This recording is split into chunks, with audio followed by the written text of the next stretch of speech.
بسم اللہ الرحمن الرحیم۔ اس سال سورج گرہن شعبان کے مہینے میں آ چکا ہے۔ 17 فروری کو ایک ایسا خطرناک سورج گرہن لگنے والا ہے۔ اس کا انتہائی وقت، اس کی شروعات اور اختتام، ایک ایک چیز، ایک ایک نقطہ آج کی اس ویڈیو میں آپ کو بتاؤں گا۔ شعبان جیسے مقدس اور بابرکت مہینے میں سورج گرہن کا لگنا یہ کوئی عام بات نہیں۔ 17 فروری منگل 2026 کا سورج گرہن کیا یہ محض ایک سائنسی واقعہ ہے یا کسی بڑی پریڈکشن کے پورے ہونے کا اشارہ ہے؟ کیا ہم تاریخ کے ایک ایسے موڑ پر کھڑے ہیں جہاں دنیا ایک ناقابل یقین تبدیلی کے دہانے پر ہے؟ ماہرین فلکیات کے مطابق یہ سورج گرہن غیر معمولی نوعیت کا ہوگا، جو شعبان کے آخری دنوں میں واقع پذیر ہوگا۔ کچھ احادیث میں بات کا ذکر ہے۔ قیامت سے پہلے ایک ایسا سورج گرہن ہوگا جو زمین پر بہت بڑی ہلچل مچا دے گا۔ لیکن اب سوال یہ ہے، کیا یہ وہی سورج گرہن ہے جس کی پریڈکشن کی جا چکی ہے؟ اگر ایسا ہے تو اس کے بعد دنیا میں کون سی تبدیلیاں متوقع ہے؟ حضرت نعیم بن حماد رحمۃ اللہ علیہ اپنی کتاب الفتن میں ایک روایت نقل کرتے ہیں۔ حضرت محمد صلی اللہ علیہ وسلم نے ارشاد فرمایا، ہمارے امام مہدی کی نشانی یہ ہے، سال میں 2 بار چاند گرہن اور سورج گرہن ہوگا، جو پہلے کبھی نہیں ہوا۔ دوستوں، یہ روایت ہمیں سوچنے پر مجبور کرتی ہے۔ کیا ہم مسافری دور میں داخل ہو چکے ہیں؟ کیونکہ ابھی چند مہینے پہلے ایک مکمل چاند گرہن نے دنیا کو اپنی لپیٹ میں لے لیا تھا۔ ابھی شعبان ختم نہیں ہوا، سائنس دانوں نے سورج گرہن کی وارننگ بھی دے دی ہے۔ ایک حدیث میں حضرت انس بن مالک رضی اللہ عنہ روایت کرتے ہیں، نبی صلی اللہ علیہ وسلم نے فرمایا، قیامت سے پہلے کے آخری رمضان میں سورج اور چاند گرہن ہوگا۔ اس کے بعد ایسی آواز آئے گی جو پوری دنیا کو ہلا کر رکھ دے گی۔ 70,000 لوگ بے ہوش ہو جائیں گے، 70,000 بہرے ہو جائیں گے، 70,000 اندھے ہو جائیں گے۔ پھر زلزلے، قدرتی آفات کا نہ ختم ہونے والا سلسلہ شروع ہو جائے گا، اور انہی حالات میں دجال کا ظہور ہوگا۔ یہ حدیث اس نظریے کو تقویت دیتی ہے۔ شعبان کے مہینے میں ہونے والا سورج گرہن محض ایک عام فلکیاتی واقعہ نہیں ہوگا، بلکہ یہ زمین پر ہونے والی بڑی تبدیلیوں کا پیش خیمہ ہو سکتا ہے۔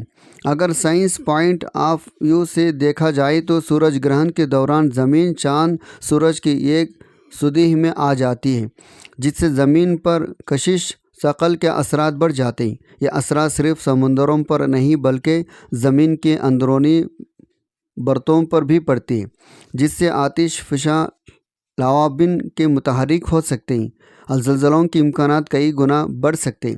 دوستوں، اس وقت دنیا بھر میں غیر معمولی واقعات تیزی کے ساتھ رونما ہو رہی ہیں۔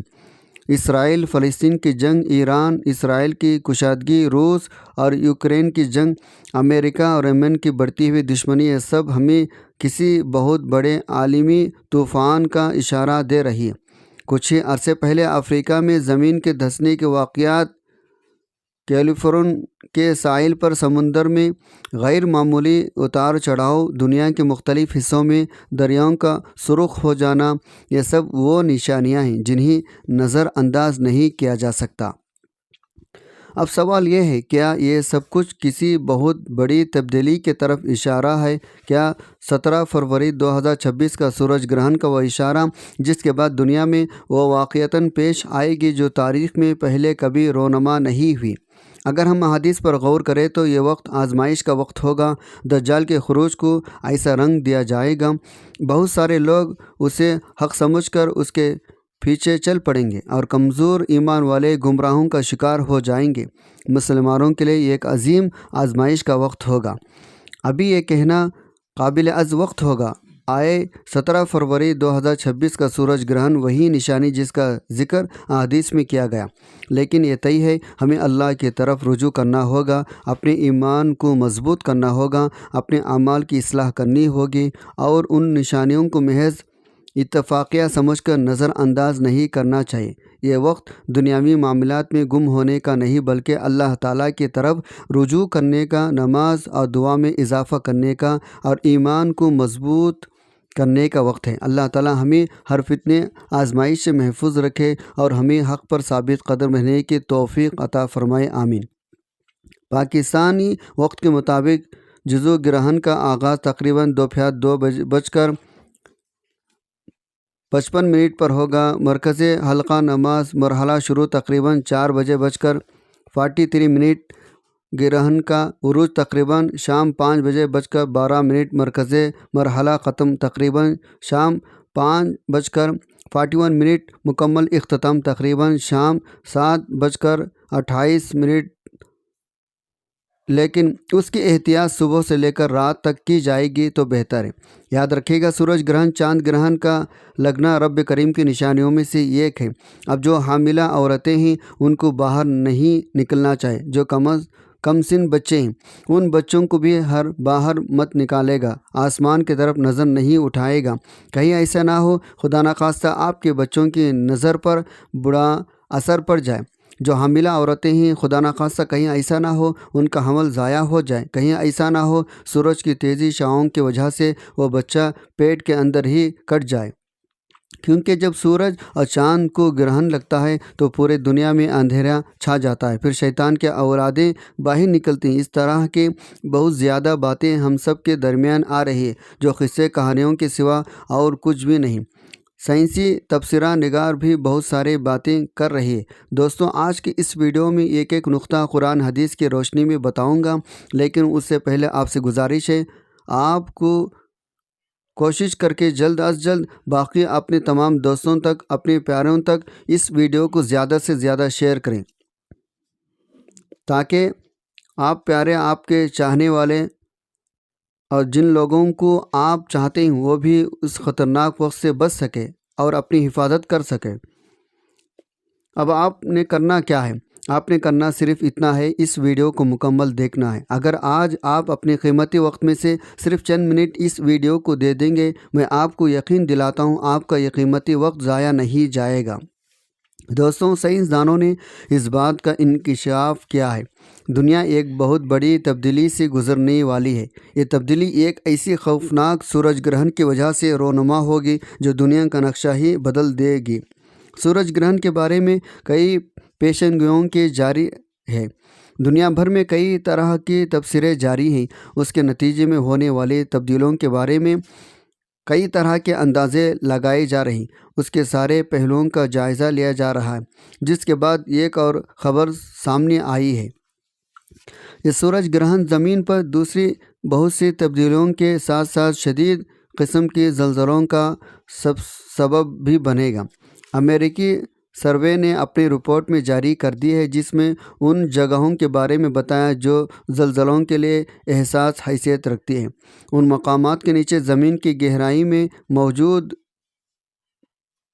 پلیٹیں ہیں، وہ اپنی پوزیشن سے ہل جائیں گے اور وہ رگڑنے کے بعد اوپر کی طرف اٹھ جائیں گے، جو کہ زلزلوں کی علامت ہے۔ دوستوں، یہ ساری باتیں ہمیں نبی صلی اللہ علیہ وسلم نے تقریباً 1450 سال پہلے بتا دی ہے۔ زلزلے کس وجہ سے آتی ہے، لیکن جو امریکی سائنس ریسرچ والے ہیں ان کے اندازوں کے مطابق زلزلے تسلسل نہایت شدت اختیار کرنے والے ہیں، جو کہ بڑے بڑے شہروں کو نیست و نابود کر دے گا۔ اس عالمی خبر کو اگر اسلامی نقطہ نظر سے دیکھا جائے تو کئی ایسے پہلو سامنے آتے ہیں جو کہ ہم مسلمانوں کے لیے تصور کرنا بھی مشکل ہے، اور یہ بالکل ہی بدل دینے والی بات ہے۔ لیکن سائنس کیونکہ اسلام کو فالو نہیں کرتی، البتہ اپنے ہر ریسرچ کے انکشافات وہ لوگ قرآن حدیث کی روشنی میں ہی کرتے ہیں۔ سائنسدانوں کی پیشن گوئی کے مطابق یہ سورج گرہن اسلامی مہینے شعبان میں واقع ہوگا اور اتنا خطرناک ہوگا جو پورے دنیا کا نقشہ بدل دے گا۔ اگر غور کیا جائے تو یہ حقیقت سامنے آتی ہے۔ اللہ تعالیٰ نے جس طرح مسلمانوں کو قیامت کی بڑی بڑی نشانیاں پہلے بتا دی ہے، جن میں یہ بھی کہا گیا قیامت کے سب سے بڑی نشانی کے ظہور سے پہلے جو رمضان مبارک آئے گا اس مہینے میں کئی خوفناک واقعات ہوں گے۔ سورج گرہن بھی ہوگا، زلزلہ بھی آئے گا۔ ابھی جو پہلے دنوں افغانستان میں زلزلہ آیا تھا، پورا ملک اس زلزلے کے لپیٹ میں آ گیا تھا، وہاں بہت زیادہ نقصان ہوا تھا۔ اسی طرح تھائی لینڈ میں بھی زلزلہ آیا تھا، جو کہ بہت زیادہ ترقی یافتہ ملک ہے۔ یعنی اگر اس کو آج کی جدید دور کے اعتبار سے دیکھا جائے تو تھائی لینڈ ہر طرح سے اپنے آپ کو اسکور سمجھتا ہے۔ جو اس نے بلڈنگ بنائی، جو اونچی اونچی عمارتیں بنائی، اس کا سڑک جو اس کے ڈیزائن تھے وہ زلزلہ پروف تھے، لیکن وہ لوگ یہ بات بھول گئے۔ اللہ رب العالمین ہر چیز پر طاقت رکھتا ہے۔ میرے رب کی شان ہر چیز سے اونچی ہے، میرے رب کی ذات صفات کن فیکون ہے۔ اگر ان کو اس بات کا ادراک ہوتا تو پھر وہ لوگ اس عمارتوں کے بنانے کے بعد بھی اللہ رب العالمین کے آگے سجدہ ریز ہوتے، لیکن اللہ پاک نے ان کو وہ توفیق ہی نہیں دی۔ اللہ پاک نے اپنی نشانی کے ذریعے ان کو بتایا، ایسا خطرناک قسم کا زلزلہ وہاں پر ریکارڈ کیا گیا، جو کہ 7.7 کی شدت سے ریکارڈ کیا گیا، جو بہت سارے معاملات ہیں جو کہ قیامت کی طرف جا رہی ہیں۔ یہ ساری باتیں آپ کو بتانے کا مقصد کیا ہے؟ آپ ان چیزوں کو سمجھ سکے۔ قیامت سے پہلے جو گونج سنائی دی گئی وہ گونج ابھی تک سنائی نہیں دی گئی ہے۔ نبی پاک صلی اللہ علیہ وسلم فرمایا، وہ آواز اتنی تیزی سے بلند ہوگی ہر بندہ اس آواز کو سن سکے گا، لیکن وہ آواز کہاں سے آئے گی اس کا اندازہ کوئی بھی نہیں لگا پائے گا۔ ہمارے نبی صلی اللہ علیہ وسلم کے حدیث کے مطابق جو قیامت قائم ہوگی، اس قیامت کے اثرات اس وقت سے مشابہت رکھتے ہیں، لیکن ابھی وہ وقت نہیں آیا۔ آج آپ کو جو میں وظیفہ بتانے جا رہا ہوں، وہ وظیفہ بھی بڑا ایسا عمل ہے جو آپ کے لیے مددگار ثابت ہوگا۔ دوستوں، جتنی باتیں میں نے ابھی تک آپ کو بتائی وہ تمام کی تمام باتیں نیوز اور احادیث کی روشنی کے سامنے رکھ کر میں ایک کوالٹی ویڈیو بنانے کی کوشش کی ہے۔ اب اسلامی روح کی نظر سے بھی دیکھ لیتے ہیں ان چیزوں کے بارے میں اسلام ہمیں کیا کہتا ہے۔ نبی صلی اللہ علیہ وسلم کے صاحبزادے حضرت قاسم جب اس دنیا سے انتقال فرما گئے، اس وقت سورج کو گرہن لگا ہوا تھا اور لوگوں نے یہ کہنا شروع کر دیا تھا، یہ گرہن حضرت قاسم کے وفات کی وجہ سے لگا ہے۔ جب یہ بات نبی کریم صلی اللہ علیہ وسلم کے پاس پہنچی تو آپ صلی اللہ علیہ وسلم نے فرمایا، سورج گرہن کا لگنا اور چاند گرہن کا لگنا یہ کسی موت یا کسی کی زندگی سے کوئی تعلق نہیں رکھتا، بلکہ یہ اللہ رب العزت کی نشانیوں میں سے ایک نشانی ہے۔ تو یہ بات ثابت ہوا۔ سورج گرہن کے وقت اور چاند گرہن کے وقت بہت سے ایسے کہانیاں سنائی جاتی ہیں جن کا اسلام سے دور دور تک کوئی تعلق ہی نہیں، لہٰذا اسلام کو سمجھنے کی کوشش کریں۔ ہمارا اسلام جو حکم دیتا ہے اس کے مطابق زندگی گزارنے کی کوشش کریں، نہ کہ مختلف کہانیوں کو سن کر ان پر عمل کرنا شروع کر دیں۔ وقت کی نزاکت کو مد نظر رکھتے ہوئے آئیے ناظرین آج کی اس بابرکت عمل کی طرف چلتے ہیں، لیکن اس سے پہلے اگر آپ اس چینل پر نئے ہیں اور آپ نے اس چینل کو ابھی تک سبسکرائب نہیں کیا تو خدا را اس چینل کو بھی سبسکرائب کریں، کیونکہ ایسے بہت سے وظائف، بہت سے اعمال آپ کے حوالے ڈیلی بیسک پر کرتا رہوں گا۔ سورج گرہن کے وقت ہمیں کیا عمل کرنا چاہیے، کس طریقے سے کرنا چاہیے، طریقہ کار اچھی طرح سے سن لیں اور سمجھ لیں۔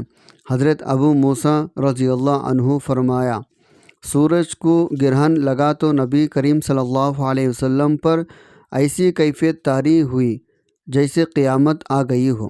پھر نبی صلی اللہ علیہ وسلم مسجد میں تشریف فرما ہوئے اور نماز پڑھی، بہت سے لمبی قیام، رکوع، سجدے اور سجود کے ساتھ آپ نے اپنی نماز کو مکمل کیا، اور آپ کو صحابہ اکرام نے ایسے کرتے ہوئے پہلے کبھی نہیں دیکھا تھا، تو انہوں نے دیکھ کر فرمایا، یہ نشانیاں ہیں جن کو اللہ تعالیٰ بھیجا تھا، یہ کسی کے موت یا زندگی کی وجہ سے نہیں ہوتا، بلکہ اللہ اپنے بندوں کو ڈراتا ہے۔ جب تم ایسا دیکھو گے، اللہ کا ذکر کرو، دعا استغفار کی طرف دوڑ کر۔ تو اس سے ثابت ہوا جب بھی سورج گرہن لگے یا پھر چاند کو گرہن لگے تو آپ نے کیا عمل کرنا ہے، کس طریقے سے کرنا ہے۔ جب سورج گرہن لگے تو آپ نماز کسوف ادا کریں۔ یعنی 2 رکعت نماز نوافل پڑھیں۔ جب سورج گرہن لگے تو نماز کسوف ادا کریں، اس وقت بھی 2 نوافل پڑھیں۔ ان نوافل کی نیت آپ نے کرنی ہے جیسے آپ دوسرے نوافل پڑھتے ہیں۔ پہلی رکعت میں سورہ فاتحہ کے بعد آپ کوئی سبھی سورہ مبارکہ پڑھ سکتے ہیں۔ دوسری رکعت میں بھی آپ سورہ فاتحہ کے بعد کوئی بھی سورہ مبارک پڑھ سکتے ہیں۔ ایک تو آپ نے یہ عمل کرنا ہے، یعنی نماز کسوف پڑھنی ہے۔